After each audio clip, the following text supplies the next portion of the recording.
Hi guys, welcome to the Femina x Grazia Virtual Beauty Carnival. I'm Hitanshi Kamdar from Grazia, and today we have a very special guest with us.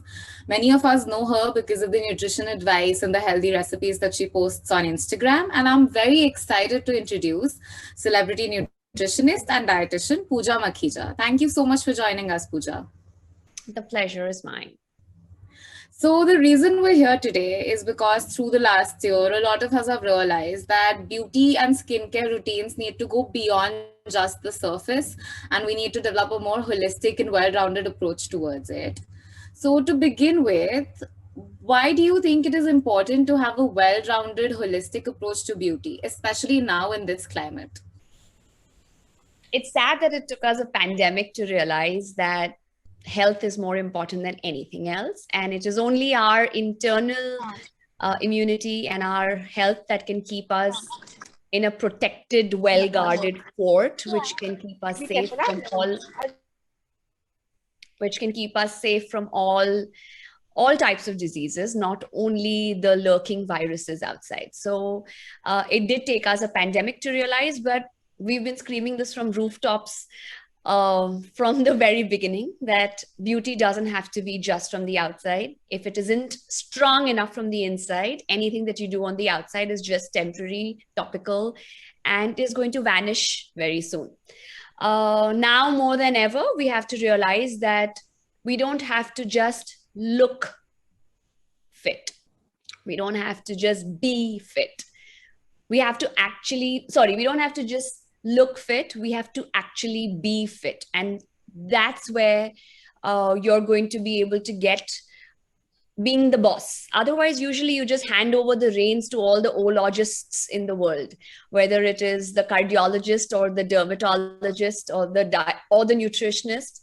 If you don't want to do that and you want to be the boss of your life, we have to learn to keep the inside strong. Until you don't learn good nutrition and basic sciences about food, you don't really need to do rocket science, be a nutritionist to be able to do a good diet. But we all can be our own nutritionist when it comes to good eating habits. And that's what counts. And that's the only beauty that's going to reflect on the outside. Correct. So, of course, that's completely true. And we know, especially gut health is something that is really important when it comes to your skin and even your hair. So, why don't we break that down? Why is it so important and why is everyone talking about it right now? Because the gut microbiome is the new frontier of medicine. It's really what's going to evolve and change the way human medicine can actually help and heal. So we are actually just 1% human, because the amount of bacteria or microbes in our body are 10 times far more than us, and therefore we are literally just 1% human, 99% microbiome, because we have about 100 trillion different types of organisms in our body, which are individually our characteristics and what is individually making us uniquely different. So for example, I can eat, I can have a cup of milk with a cappuccino with milk and nothing will happen to me, but the same thing will not suit you. That's not decided according to genetics as per what suited my mom or what's suiting my daughter, but predominantly what is the gut microbiome in my gut, which is determining what foods I can digest, what foods suit me, where the nutrition can be absorbed, where the nutrition is being diluted, where diseases are creeping in, where infections are going up. So it's everything to do with your gut microbiome. And if you can learn, so it's very soon going to be more weightage is going to be given, more than blood tests. Weightage is going to be given more to poop tests, because your poop is going to be able to tell us how exactly you're eating and what you should be eating and what you should not be eating. So understanding that we don't have to really treat the human genome. Okay, when we cracked the human genome, we thought that was the new frontier of medicine. But our human genes are only 32,000, but we have 100 trillion bacteria which have their own genes, and therefore we are vastly their genes and not our genes. So that's why everyone's talking about the gut microbiome. That's where all attention has riveted. That's where the new answers lie. There are so many answers we don't have. Why is cancers popping up like mushrooms? Why are we suddenly becoming intolerant to lactose or gluten? Where are those answers in normal conventional medicine? It's not there. It's all in the gut microbiome. It's all there. So that's where the treasure lies. And that's where we can, if we pay attention and we study it well enough and we adjust it and tweak it with the foods that we're eating, we can master longevity, we can master health, we can capture disease. That's why it's so important. Correct. Okay. So how would you say do you go about managing this microbiome in your gut? So, of course, first you have to understand it's not very easy to do. It's something that we are all still learning how to do. Like I told you, poop analysis is going to be far more important than blood work. Of course, the science is still moving in. There are very few centers in the world that are actually doing that well. We do have those in India as well. There is a company based in Bangalore, if I've read correctly, that does the same. So, of course, first is understanding what microbiome is in our gut, then is understanding which is the good ones. See, all of them are not good and all of them are not bad. We have to understand which is the good one, which is the bad guy.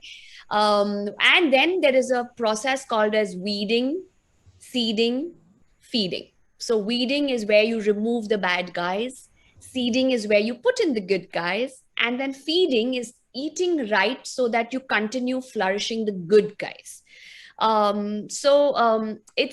It's still evolving to be done beautifully and to be done well. But in a nutshell, if I were to tell you that if you want to make sure you're doing the weeding, seeding, feeding, weeding and seeding is what will be done by experts once we have understood what is good and bad in your tummy.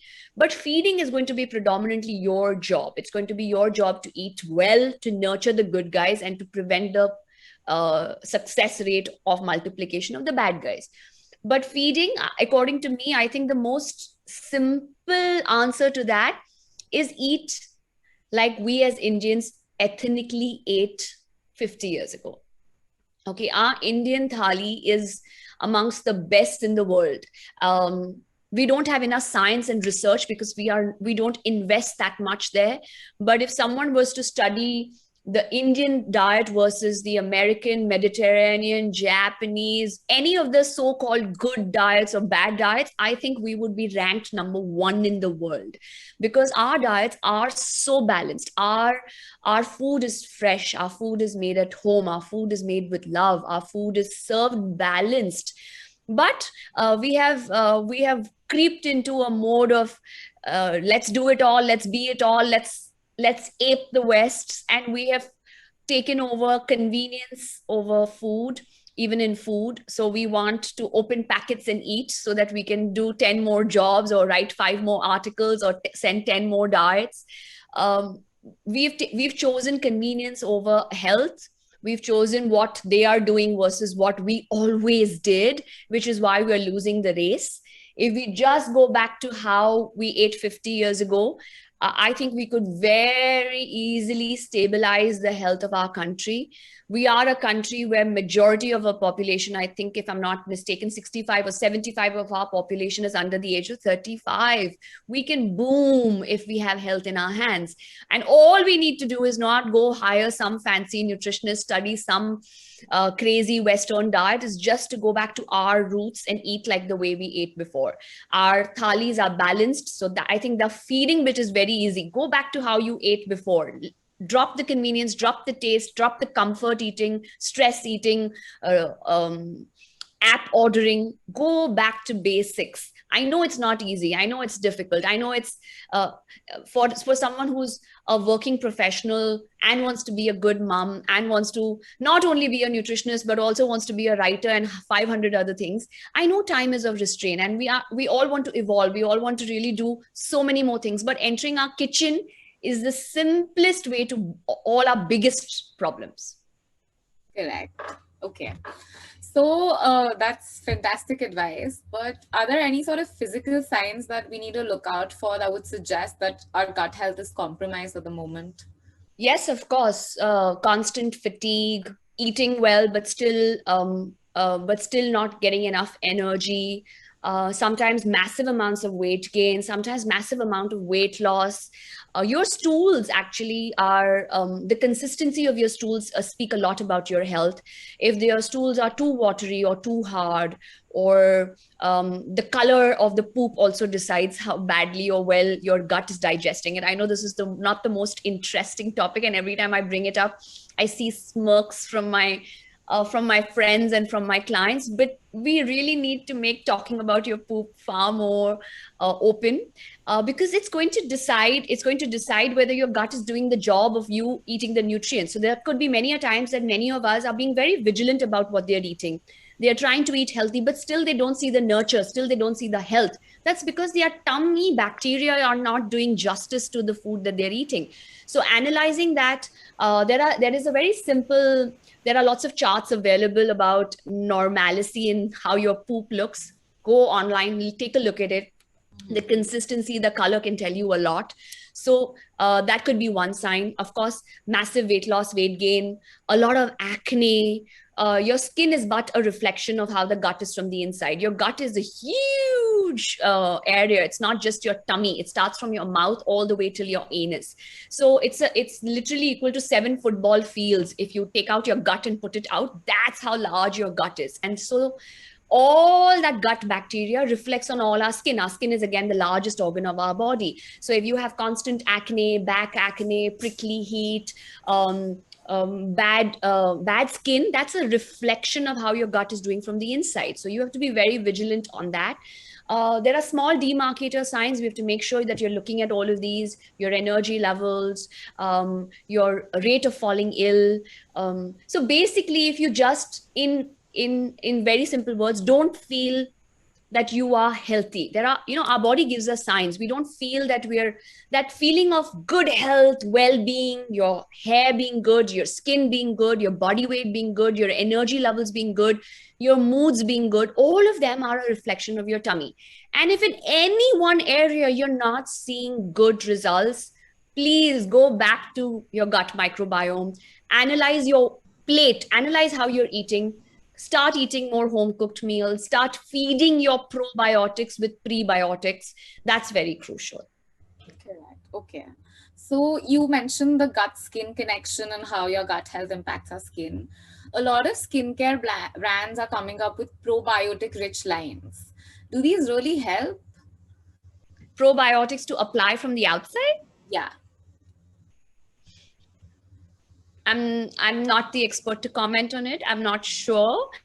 But your probiotics need to go inside, and your probiotics need to be fed with prebiotics. Prebiotics are nothing but fiber-rich foods that the probiotics feed on. So if your diet has enough of prebiotics in terms of roughage and fiber and fruits and vegetables and raw vegetable juices, the probiotics are a happy lot. They're getting good food to eat, and the good bacteria, the good guys, are blossoming, not the bad ones. But if you eat too much sugar and fat and processed foods, you're feeding the bad bacteria, not the good ones. I really am no expert in the topical probiotics, so I wouldn't like to comment there. Okay. All right. Moving on, what are some natural ways that we can use to improve the gut health? You said what we need to be eating and avoiding. Apart from that, would exercise or something like that Of help? course, a balanced meal, of course, is primary one. Good amount of water is very crucial, because your gut bacteria also requires a hydrated gut, because the dehydrated one are going to feed more of the bad guys. So water is very crucial. Of course, endorphins are the best way to flourish the good ones. So 30 to a 40-minute exercise, even on a daily basis, or you say about 4 times a week, 1 hour of an exercise or 4 active hours is great for your gut health. Certain prebiotic foods such as yogurt or pickled vegetables. The West love to sell kimchi and sauerkraut, but what they are is basically our water-based pickles that we make at home. So usually if you go to see our Indian plate, always has a little bit of achar in it. Instead of making the very oily ones, if you stick to the water-based ones, such as you can put various tubers like your carrots, radish, onions, cauliflower, all the various vegetables. When you pickle them with in a salt water brine or with a little bit of vinegar, mustard seeds, and you ferment this in the sun for about, say, 5 to 7 days, and then keep it in the fridge and use 2 to 3 pieces with each meal. That's one of the best prebiotic foods to give your tummy. So I think all of these basic, a glass of raw vegetable juice, as I always recommend, take 3 different colors of vegetables, put them into a blender, a regular one, nothing fancy, no juicers are required, 3 different colors, because all various colors have various different antioxidants and they feed various different probiotics. So take 3 different colors, put them into a mixie, little bit of water, blend, strain, put 50% of the roughage. That roughage is your prebiotic. Put that back into the glass, squash a little bit of lime, slurp it down immediately. It's 1 glass of potent antioxidant, natural Botox rush. Okay. Apart from, gut health being really important, do you see any other shifts in wellness trends, maybe I wouldn't say post-pandemic, but like a pandemic-ridden world? No, I don't think there are any. I think the biggest wave that I see is going back to basics. Instead of saying let's run for the superfood, let's spend money here, let's go 100 miles to buy blueberries. I think a shift in coming back to basics, finding what is easy and convenient to you, what is available naturally to you, what is organically grown around your homes, and basically moving back to basics. I think, I don't know whether it's a trend or not. I'd like to believe it is. Maybe I'm pushing it and forwarding it as a trend so that it catches up, because if that's what we do, we're going to need no trends, we're going to need no doctors, we're going to need no nutritionists, because we're going to all be healthy. Fantastic.